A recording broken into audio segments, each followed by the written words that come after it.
celebration of the birthday of the Prophet Muhammad (SAW) is observed by Muslims around the world, primarily in the third month of the Islamic calendar, Rabiul Awwal.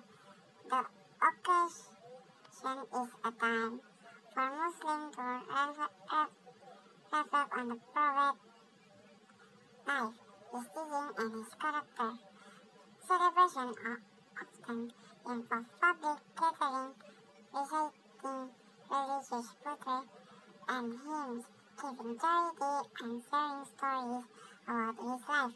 While it's a widely celebrated event, its practice is a subject of debate among various Islamic schools of thought, with some viewing it as an innovation and others considering it a permissible and beneficial way to honor the Prophet.